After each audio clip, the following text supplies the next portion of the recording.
Pourquoi l'anglais semble difficile? Yeah. L'anglais semble compliqué car on essaie souvent d'apprendre trop de choses en même temps. Point. Voilà. Pourquoi l'anglais semble difficile? La réponse est l'anglais semble complexe car on essaie souvent d'apprendre trop de choses en même temps. Voilà, comprendre nga léegi boo gisee anglais mu complexe ñenn ñi parce que dañu bëgg jàng ay mbir yu bëri en même temps c'est-à-dire boole ay affaires yu bëri bëgg kaa jàng noonu kon donc day difficile léegi nag beneen bi lu stop. La peur du jugement et l'obsession de la perfection sont vos pires ennemis. Voilà, la peur du jugement c'est quoi? C'est-à-dire nit ki da ngay ragal làkk anglais parce que yaa ngi xalaat ni boo defee erreur balaa nit ñi di la reetaan loolu day tax ba yow doo mën anglais comprendre nga loolu. bu ragal def erreur. beneen bi l'obsession de la perfection sont vos pires ennemis mooy yaakaar ni yow daal da nga war a parfait yow daal waroo def benn erreur da nga war a parfait loolu aussi tamit sa ennemi la bu jàng anglais dafa war a moytu loolu comprendre nga. Voilà, maintenant accepter de faire des erreurs, l'importance est d'être compris. Voilà, le secret c'est quoi encore? C'est accepter de faire des erreurs. L'important c'est d'être compris. Donc booy làkk français bu ragal def ay erreur importance bi mooy lan mooy nit ñi comprendre la xam yow lan nga bëgg a wax comprendre nga. Ok. Voilà kon donc booy làkk ak man anglais bu ragal def ay erreur booy làkk ak keneen anglais buy ragal def erreur lu am solo mooy na nga fexe ba nit ñi comprendre yow li nga bëgg a wax ate stratégie bi mooy lan. Isoler les temps verbaux pour ne pas les mélanger. Voilà, isoler les temps verbaux pour ne plus les mélanger mooy temps verbe yi da nga war a xam passé présent futur continu affaire yooyu da nga leen a war a xam boo leen maîtriser nga bañ leen a jaawale quoi te ñun Dakar naa ne jàng nañ leen quoi bañ a jaawale présent passé futur ku nekk am na moom nu muy fonctionner. Aca chapitre 2 on a quoi? Chapitre 2, la fondation du verbe. Non. Chapitre 2 ici. Fondation du verbe, mais chapitre 2, on a lu pourquoi l'anglais semble difficile. Maintenant, le secret des trois temps. Comme jungle. Ok. Secret des trois temps, c'est quoi? Secret des trois temps, pour conserver l'articule autour de trois boîtes temporelles. Alors. Par exemple, ce que j'ai fait habituellement. Voilà. Identité. Donc la plupart du temps, le présent concerne ce que vous faites habituellement. Par exemple, chaque jour vous mangez. Donc, il faut utiliser I eat every day. Par exemple, c'est au présent. Le past. Parce que ce que j'ai terminé. Ce que j'ai terminé. mooy loo xamante ne def nga ko ba pare. Futur. Ce que je compte faire. mooy lan ce que tu comptes faire c'est quoi? Comme nga war a def après. Voilà, c'est une vision, n'est-ce pas? Vision. Voilà. Maintenant l'exercice c'est quoi? Visualiser ces trois boîtes avant de construire chaque phrase. Voilà, c'est-à-dire avant ngay bind benn phrase da ngay xool phrase bi si ñett yi ni si lan la si wax est-ce que phrase bi day wax ce que je fais habituellement ou bien ce que j'ai déjà terminé ou bien ce que je compte à faire. C'est-à-dire bépp moo booy wax rek wala phrase booy wax mënul génn ñett yi ni quoi ba moo tax fii nii si kaw boo xoolee ñu ne laan la stratégie isoler les temps verbaux yaa ngi gis loolu stratégie bi isoler les temps verbaux right. léegi chapitre 3 on a quoi?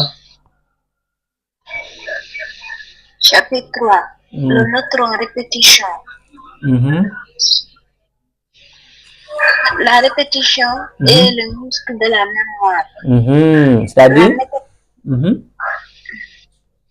la méthode académique Al-Ilm propose la répétition, teinture, lire, dire, écrire, utiliser et corriger. Voilà. Donc nous, notre académie repose, la méthode de notre académie repose sur quoi? Sur la répétition quintuple. Répétition quintuple, c'est lire, dire, écrire, utiliser et corriger. Il faut lire, il faut dire, il faut parler, il faut écrire, il faut utiliser ça lorsque vous êtes en train de parler. Ensuite, il faut corriger les erreurs. Maintenant, la partie 2, on a quoi? Partie 2, le présent, maîtriser l'instant. Voilà, le présent, maîtriser l'instant, right? Chapitre 4, on a quoi?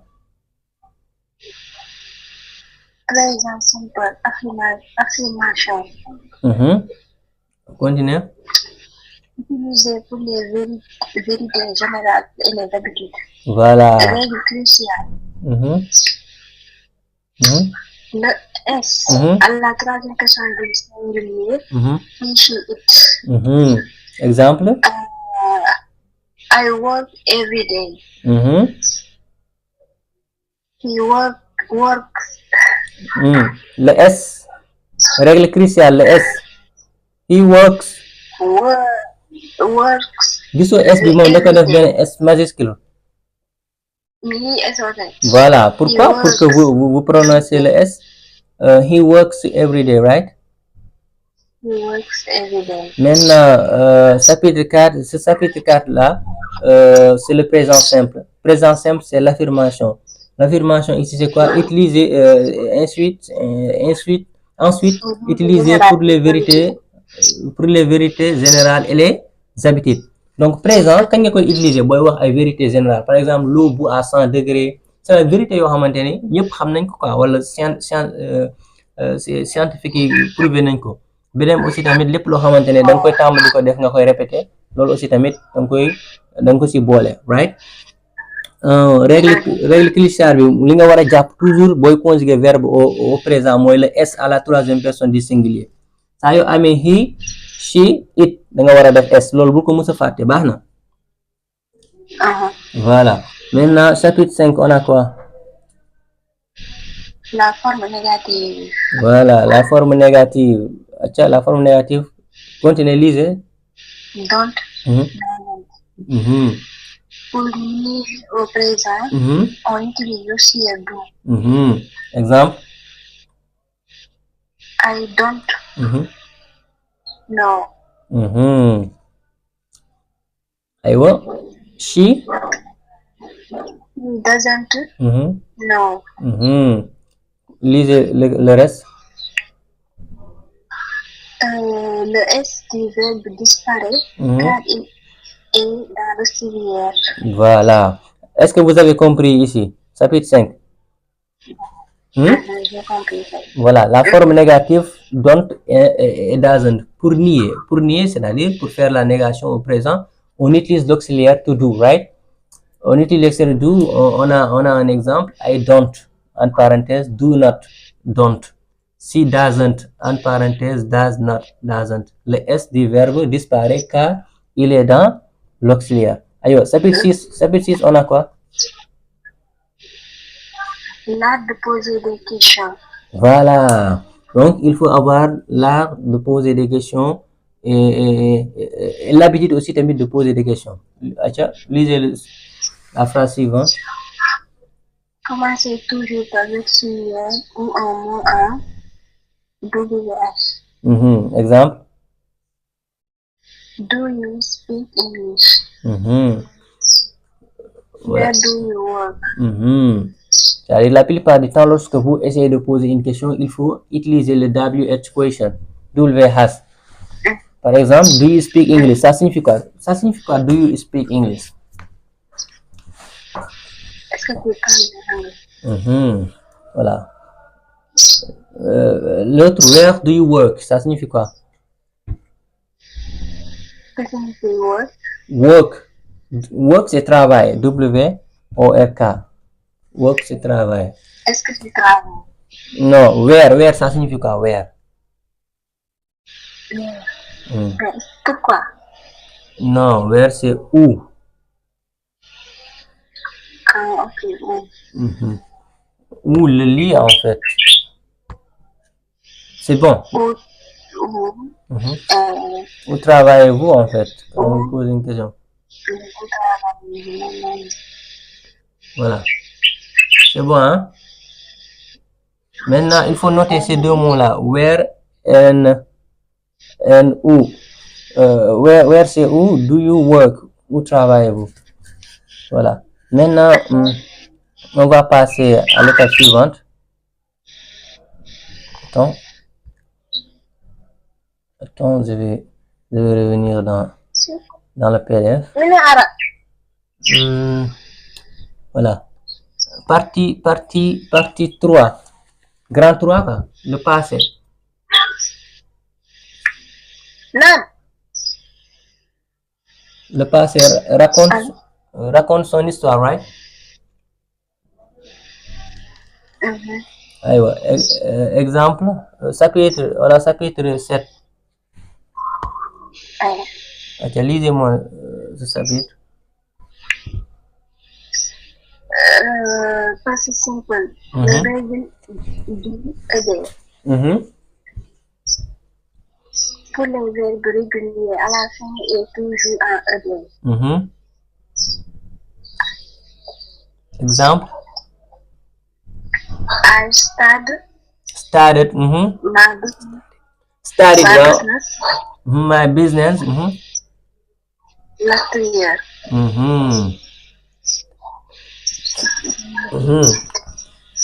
Deuxième phrase. They visit Dakar. They visited Dakar. In June. June. C'est-à-dire, la première phrase, est-ce que vous avez compris? I started my business last year. Ça signifie quoi?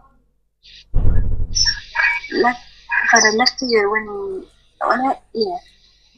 Year c'est année. Last year c'est l'année passée. L'année passée. Last year c'est l'année passée. Business c'est business for business. Ouais, business, travail, job, voilà. Started mooy débuter quoi, commencer. To start, commencer. J'ai commencé ma business l'année dernière. Voilà. La phrase suivante, they visited Dakar in June. June c'est juin quoi, mois de juin. C'est bien, donc continue. J'ai visité Dakar en juin.